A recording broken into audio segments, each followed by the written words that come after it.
All right, students, good afternoon. Right now we're going to be reading. I'm going to be walking you through our first part of the reading. So today's reading is in Get Epic. So actually this week we're going to be working on Get Epic, epic.com's website, and we're going to be reading about the Louisiana Purchase.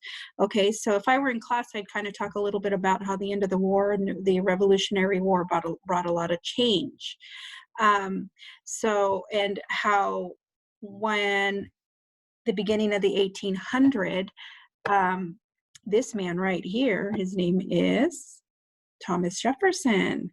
He was our third president, and he had a dilemma. He had wanted to do trade, and he wanted to control trade in the Louisiana area. So he purchased this piece. He wanted to purchase this piece of land, and it became known as the Louisiana Purchase. So if you go on it, go Get Epic right here. You notice I've assigned this specific reader. Now, I don't want you to read everything every day, all day. I mean, the whole reader for one day. I want you to break it up, so let me kind of walk through it. Today, we're only reading pages 1 through 15 on Monday, okay? And here's the question. What were Napoleon's reasons for selling the Louisiana Territory? Now, who's Napoleon? Napoleon was the French leader. He was in charge of, he was France's leader. And so he owned parts of the United States that Thomas Jefferson wanted. So there's reasons that Napoleon actually sold this territory that was just west of the East Coast where the 13 colonies were, okay? So let's go ahead and you open it, you go to your Get Epic, open it up, and you have chapters, okay? So I'm gonna walk you through it. Okay, chapter 1, an important port. Now, boys and girls, do you know what a port is? You should know what a port is. A port is where trade is being done, where ships come in and where ships can dock their boats, and usually merchants go and bring their imports and exports, and that's basically where ships do trading, or ships do transporting, which is traveling and taking their goods somewhere else. So I'm going to go ahead and start reading. In 1970, in 1790s, Ms. Montenegro, read correctly, trade was an important part of the United States economy. At this time, most goods were sent by boat. So the country needed cities with ports, or places where ships can load and unload goods. The city of New Orleans was especially important. New Orleans is on the Mississippi River. It also borders the Gulf of Mexico. So right here, if you don't understand what trade is, what is trade, boys and girls? So if you hover over here, trade is what? It's basically the business or work in which a person takes part equally. And in this case, trade was giving and exchanging for something else. So this was important during that time, boys and girls, because many merchants had goods to sell, and that's how they made their money. Okay, they traded. So many farmers and merchants in the United States put their goods on boats. The boats traveled down the Mississippi River. They ended up in New Orleans. And New Orleans is, if you look on this map right here, it's right here. So if you look at this map, boys and girls, the green section represents the territory that the United States has. And right here, this represents basically the Louisiana Territory. From there, some goods could be shipped to other parts of the country. Other goods were sent around the world. However, New Orleans was not part of the United States. It was part of the Louisiana Territory. The vast area of land stretched from the Mississippi River to the Rocky Mountains, and it belonged to Spain. So here you have, do you remember when we learned about explorers? We had Spain, we had France, we had England. Those were the big explorers. Well, Spain owned the New Orleans area along with Mexico. So we learned a lot about Spain. And here's English territory and here's French territory. In 1795, the United States signed a treaty with Spain. The treaty allowed U.S. ships to enter New Orleans. However, the treaty expired in 1798, and the Spanish government chose not to renew it. That meant U.S. ships could no longer use the city's port. So what does that word expired mean, boys and girls? When the treaty expired, it basically means it is no longer. it comes to an end. So boys and girls, what I love about Get Epic is any of these words that you can bubble over, it kind of explains some of them. So if you don't understand these words here, you want to make sure you click on that. So when the treaty expired or ended, Spain didn't want to renew it, and that meant that the United States could no longer travel and use that area for their ships to bring in goods. So that's a bad thing, isn't it? So what do? Let's move on.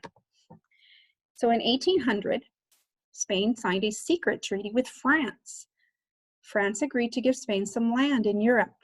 In return, Spain agreed to give France the Louisiana Territory.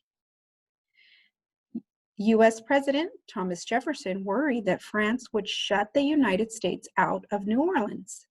Without the city's port, U.S. citizens would have a harder time moving their goods. And as a result, the United States would lose money. This would create tension between the United States and France. The two countries might even go to war. Now, what is tension? It says right here, the word tension. It says that this specific thing about them losing money would create tension. And we know, boys and girls, using our context clues, that's not good. So tension, it says the act or action of stretching a condition or degree or being stretched to stiffness. Okay, that's definitely something that's not it. So let's go to the next thing. Stress. So let's go back to the reading. This would create stress between the United States and France. The two countries might even go to war. So stress is definitely not a good thing. And we don't want to go to war because, boys and girls, in the 1700s, remember the Revolutionary War that we ended with. That was a very bad war. A lot of people died. So Jefferson did not want to go to war. Jefferson did not want war. So early in 1803, he sent James Monroe to France on a special mission. He was like their ambassador, I guess. Monroe joined Robert Livingston, the United States ambassador to France. The two men tried to convince the French to sell New Orleans. Okay, so basically they're trying to negotiate. There's a big word that's not being used here. They're trying to come to an agreement. The United States government was willing to pay as much as $10 million. And boys and girls, $10 million at this time is a lot of money for us. Well, we couldn't possibly buy a huge area of land for $10 million like what the Louisiana Purchase was. But certainly during the early 1800s, that was a lot of money. It's a lot of money to us today. All right, so chapter 2, foreign troubles. Now, what's that word foreign mean? Everyone say that word, foreign. A trouble that's foreign is something that's described as relating to or dealing with other nations. So if it's foreign trouble, it's a trouble between different nations. So what nations are we learning about right now? We're learning about the United States, we're learning about Spain, and we're learning about France. So this gentleman right here, you probably don't even know who this is. This person is known as, he's Napoleon Bonaparte. He was a French leader, very short man, very powerful leader in France during this time. So he was the one that owned that part that we looked at. Let's go back real quick. This right here, this is the territory that France had owned. So what's he going to do? The French leader, Napoleon Bonaparte, was interested in the offer. Napoleon wanted to make France the most powerful nation in Europe, but he was having problems. France controlled land all over the world. Its empire included parts of Africa and North America. One of these territories was the island of Saint Dominique. Napoleon Bonaparte, right here, became the ruler of France in 1799. So what is an empire? It says its empire included parts of Africa and North America. If he had this empire, basically he has one having an emperor as chief of state, a major political unit with a large territory. So we're going to just focus on this right here, and the keywords here, boys and girls, are a territory, a large territory, or a number of territories or people under one rule. So if we look back, Napoleon owned parts of Africa and North America, And not only that, is the own parts of the United States too, and also islands from some I think that's Domingue. Okay, I always say Dominique. Okay, so let's move on. Known as Haiti today, some of you might recognize that name of that island. That's a Caribbean island that Columbus went and conquered. Known as Haiti today, Saint Domingue is in the Caribbean Sea. Enslaved people on this island had begun rebelling in the 1790s. What does it mean to rebel? Well, remember, the colonists rebelled. They went against the United States. So the people that were slaves, they started to rebel in 1790 against their leaders. French soldiers were sent to Saint Domingue to stop the rebellion, but many soldiers caught yellow fever and died. So boys and girls, yellow fever is something that was a virus then. So here we have way back in the 1700s, this yellow fever became something that people caught and they died from, kind of like the coronavirus today. Others were killed during the fighting. Meanwhile, so Napoleon's in big trouble here. We got a lot of unrest. So he's kind of not focused on, excuse me, the United States, because he has this rebellion going on in Haiti right now. Meanwhile, Napoleon faced war in Europe. So even back home now, there's a war going on. The British and the French had fought for 10 years before signing a peace treaty, excuse me, in 1802. But the peace did not last long.